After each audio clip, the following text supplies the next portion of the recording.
अस्सलाम वालेकुम। हमने पहली वीडियो में सिंप्लेक्स मेथड को मैक्सिमाइजेशन केस के लिए सॉल्व किया था। इस वीडियो में हम इसको मिनिमाइज़ के लिए सॉल्व करेंगे। तो सबसे पहले जब हमारे पास मिनिमाइज़ का क्वेश्चन आ जाए कि हमने जी को मिनिमाइज़ करना है, तो इसका आसान हल ये है कि हम मिनिमाइज़ के क्वेश्चन को मैक्सिमाइज़ में चेंज कर लें।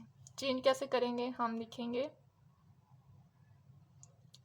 Maximise G static is equal to minus जी।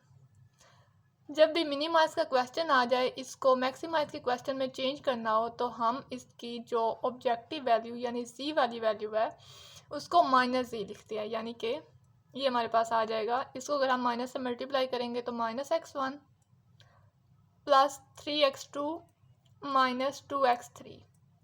ये क्वेश्चन अब मिनिमाइज के बजाय मैक्सिमाइज में कन्वर्ट हमने कर दिया। इसको हमने मिनिमाइज से मैक्सिमाइज में चेंज कर लिया।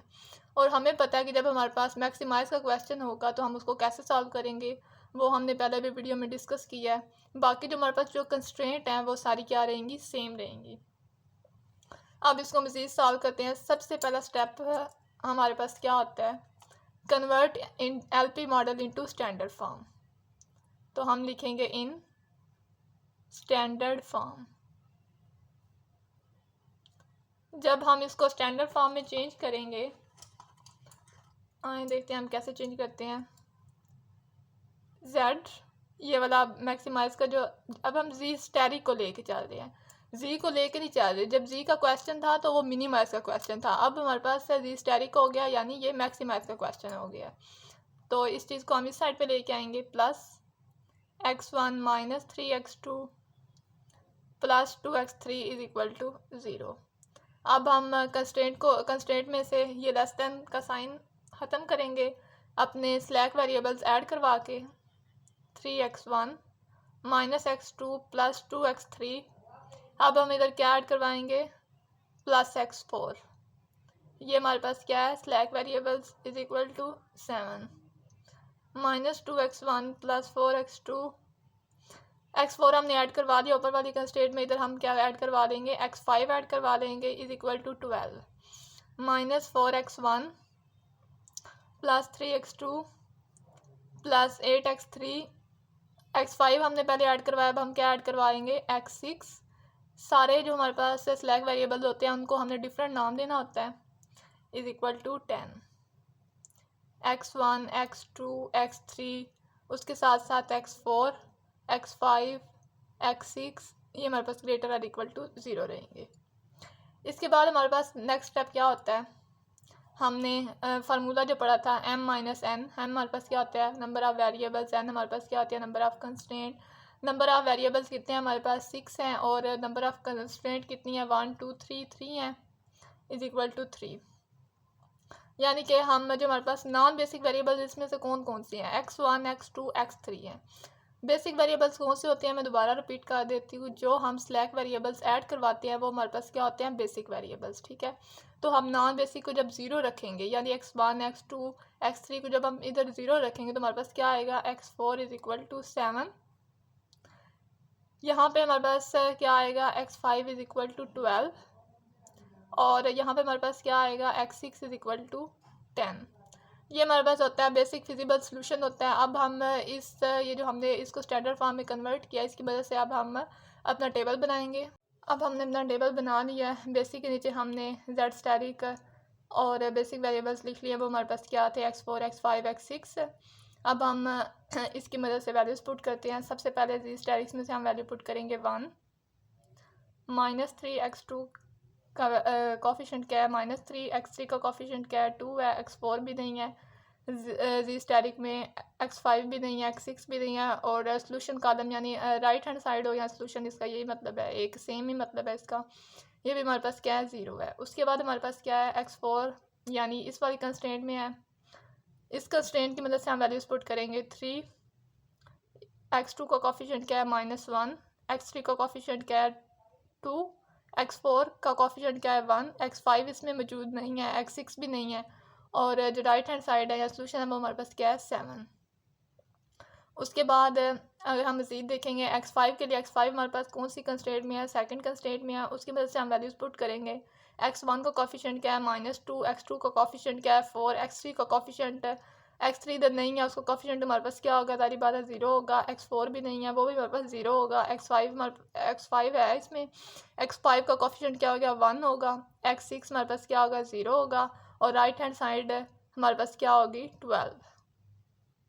उसके बाद x6 हमारे पास थर्ड कंस्ट्रेंट में है, उसकी मदद से हम वैल्यूज़ पुट करेंगे। x1 का कोफिशिएंट होगा -4, x2 का कोफिशिएंट होगा 3 और x3 का कोफिशिएंट क्या होगा 8। x4 हमारे पास क्या है 0 है, x5 हमारे पास 0 है और x6 का कोफिशिएंट क्या है हमारे पास 1। और सोल्यूशन में हमारे पास क्या आ जाएगा 10।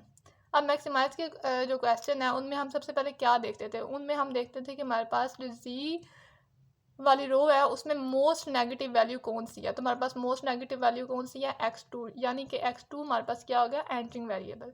अब जाहिर बात है अगर कोई चीज़ एंटर कर रही है टेबल में तो कोई चीज़ लीव भी तो करेगी। लीविंग वेरिएबल हम कैसे फाइंड करते हैं, हम सोल्यूशन कॉलम का और जो हमारे पास ये एंटरिंग वेरिएबल का कॉलम होता है उसकी हम रेशो लेते हैं, ठीक है। और हमें पता है कि हमने जो हमारे पास डिनोमिनेटर है वो हमारे पास पॉजिटिव होना चाहिए और जो हमारे पास रेशो है वो हमारे पास नेगेटिव नहीं बननी चाहिए। अब 0 divided by -3 is equal to 0 आ जाएगा। जब हम x4 के लिए हम जब रेशो लेंगे तो 7 डिवाइडेड बाई -1 है, तो हमारे पास रेशो क्या आ रही है नेगेटिव आ रही है, तो इस रेशो को हम नहीं लेंगे। उसके बाद जब हम इसकी रेशो निकालेंगे 12 डिवाइडेड बाई 4 तो हमारे पास रेशो क्या आ जाएगी 3 आ जाएगी। उसके बाद जब हम 10/3 की निकालेंगे ये हमारे पास आ जाएगी 3.33 एंड समथिंग। हमने सारी अपनी रेशो निकाल ली है। अब हमने क्या डिसाइड करना है कि हमारे पास जो लिविंग वेरिएबल है वो कौन सा होगा। वो हम कैसे सिलेक्ट करते थे मैक्सिमाइज के क्वेश्चन में, हम देखते थे कि जो हमारे पास रेशो में स्मॉलेस्ट वेरिएबल है, स्मॉलेस्ट जो वैल्यू है वो किस वेरिएबल की रो में आ रही है, वो वेरिएबल हमारे पास क्या होता था लिविंग वेरिएबल, ठीक है। अब हमारे पास यहाँ स्मॉलेस्ट वैल्यू कौन सी है 3 है, तो हमारे पास x5 क्या होगा लिविंग वेरिएबल, ठीक है।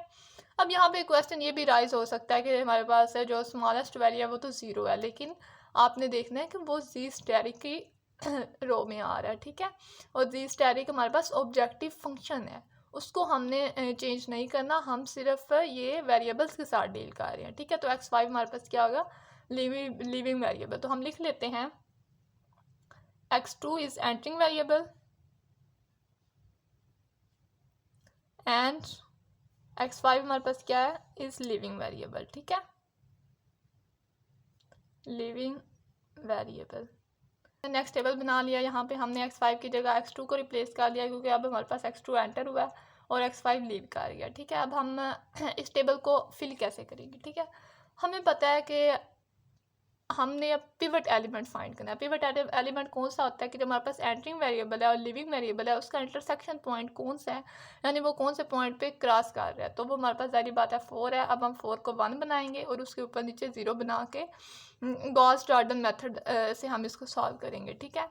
इसको जब हम 1 बनाएंगे तो हम इस पूरी रो को किससे डिवाइड करेंगे 4 से डिवाइड करेंगे। -2 डिवाइडेड बाई 4 हमारे पास क्या आ जाएगा -1/2, ये हमारे पास 1 है। 0 डिवाइडेड बाई 4 करेंगे तो वो 0 रहेगा, 0 डिवाइडेड बाई 4 करेंगे तो वो भी हमारे पास क्या रहेगा 0 रहेगा। और ये हमारे पास क्या आ जाएगा 1/4, ये हमारे पास 0 ही रहेगा और ये हमारे पास क्या आ जाएगा 3। अब हमने 1 के ऊपर नीचे 0 बनाने हैं तो सारी बात है ये हमारे पास 1 है, इसको हम x2 को और x4 को जस्ट सिंपल ऐड करेंगे तो वो हमारे पास 0 बन जाएगा।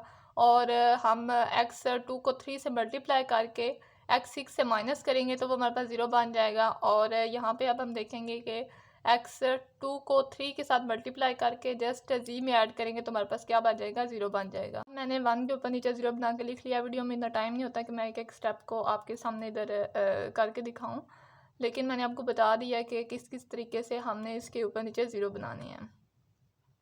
अब हमारे पास अब हमने दोबारा से देखना है कि हमारे पास एंडिंग वेरिएबल कौन सा, लिविंग वेरिएबल कौन सा है। जो हमारे पास मोस्ट नेगेटिव वैल्यू कौन सी है -1/2 x1 हमारे पास क्या होगा एंडिंग वेरिएबल होगा, ठीक है।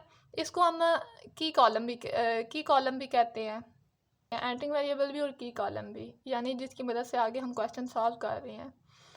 तो अब हमने क्या फाइंड करना है कि हमारे पास लिविंग वेरिएबल कौन सा है, तो हम रेशो लेंगे 9 की रेशो लेंगे जब हम -1/2 से, तो ये इसके साथ माइनस है, रेशो नेगेटिव आएगी तो हम इसको नहीं लेंगे। आगे जब हम 10 की रेशो लेंगे 5/2 से तो ये हमारे पास क्या आ जाएगी 20/5। 3 की रेशो जब हम लेंगे -1/2 से तो वो हमारे पास माइनस की फॉर्म में रेशो आ रही है तो उसको हम नहीं लेंगे। इसी तरह 1 की रेशो लेगी जब -5/2 से तो वो भी नेगेटिव आएगी, उसको भी हम नहीं लेंगे। हमने देखना है कि हमारे पास स्मॉलेस्ट रेशो कौन सी है, वो हमारे पास ये है 4 है, यानी कि x4 हमारे पास क्या होगा लिविंग वेरिएबल होगा। ठीक है, तो हम लिख लेते हैं x1 इज़ एंटरिंग वेरिएबल, इसको हम की रो भी कहते हैं। x1 is entering variable and x4 is leaving variable. अब हमारे पास नेक्स्ट स्टेप हमारे पास कौन सा है, ज़ाहिर बात है अब हमने पिवट एलिमेंट फाइंड करना है, तो वो हमारे पास क्या होगा, जो हमारे पास की कॉलम है और की रो है उसका जो इंटरसेक्शन पॉइंट है, यानी उनका जो सेम पॉइंट है, वो हमारे पास क्या होगा पिवट एलिमेंट। तो ये होगा हमारे पास पिवट एलिमेंट, इसको हम 1 बनाएंगे और इसके ऊपर नीचे हम 0 बनाएंगे। तो हमने अपना नेक्स्ट टेबल बनाते हैं। हमने अपना टेबल बना लिया, मैंने पिछले बार टेबल को सेम इधर लिख लिया। हमारे पास जो पिवट एलिमेंट क्या था वो 5/2 था। जो पिवट एलिमेंट है इसको 1 बनाएंगे, इसको 1 बनाने के लिए हम मल्टीप्लाई करेंगे इस पूरी रो को 2/5 से। ठीक है, 2/5 से पूरी रो को मल्टीप्लाई करेंगे। तो जब हम इसको 2 को मल्टीप्लाई करेंगे 2/5 से तो ये हमारे पास क्या आ जाएगा 4/5। 1 को जब हम मल्टीप्लाई करेंगे तो ये हमारे पास क्या आ जाएगा 2/5। जब हम इसको मल्टीप्लाई करेंगे तो हमारे पास क्या आ जाएगा 1/5 को जब हम मल्टीप्लाई करेंगे 2/5 से तो ये हमारे पास आ जाएगा 2/20 आ जाएगा, जो कि हमारे पास सॉल्व होकर 1/10 बन जाएगा। ठीक है, ये हमारे पास 0 ही आ जाएगा। और जब हम इसको मल्टीप्लाई करेंगे 2/5 से तो ये हमारे पास क्या बनेगा 4 बनेगा। ठीक है, अब हमने इसके ऊपर नीचे 0 बनाना है तो हम इधर पहले 0 लिख लेते हैं। अब हम बनाएंगे कैसे, अब ये हमारे पास 1 है, इसको हम मल्टीप्लाई करेंगे +1/2 से तो ये, और इसको ऐड करेंगे इसमें x4 को x2 में ऐड करेंगे तो ये हमारे पास क्या बन जाएगा 0 बन जाएगा। और यहाँ पे 0 बनाने के लिए हम जो x1 है उसको मल्टीप्लाई करेंगे +5/2 से और इसको इसमें ऐड करेंगे तो ये हमारे पास 0 बन जाएगा। और ऊपर जी स्टेरिक में 0 बनाने के लिए हम x1 को मल्टीप्लाई करेंगे 1/2 से और फिर इसमें ऐड करेंगे तो ये हमारे पास क्या बन जाएगा 0 बन जाएगा। तो ये आप लोगों को मैंने तरीका बता दिया, अब आप इसको सॉल्व करके मैं पूरा टेबल कंप्लीट करती हूँ। तो मैंने अपना ये टेबल कंप्लीट कर लिया। अब हमारा नेक्स्ट काम क्या होता था कि हम अपना लिविंग वेरिएबल या जिसको हम कह लें की कॉलम डिसाइड करते थे, वो हम कैसे डिसाइड करते थे मैक्सिमाइज़ के क्वेश्चन में, कि हम मोस्ट नेगेटिव वैल्यू देखते थे। लेकिन अब हम देख सकते हैं कि सारी वैल्यू पॉजिटिव हो गई है, तो ये टेबल हमारे पास क्या है ऑप्टिमल टेबल है, ऑप्टिमल सोल्यूशन हमें मिल गया है। अब हम अपनी वैल्यू एक्सट्रैक्ट करेंगे तो जी स्टेरिक की वैल्यू हमारे पास क्या है 11 है, x1 हमारे पास क्या है 4 है, x2 की वैल्यू हमारे पास क्या है 5 है और x3 की वैल्यू कोई भी नहीं है, x3 इज इक्वल टू 0। यहाँ पे मैं लिखना भूल गई थी, यहाँ पे आता है x6, x लिखे ही नहीं है, सिर्फ 6 लिख दिया। हाँ जी, तो अब हमारे पास हमने ये हमें आंसर मिल गया है। हमारे पास जो क्वेश्चन था वो क्या था मिनिमाइज का, हमने उसको मैक्सिमाइज में चेंज किया।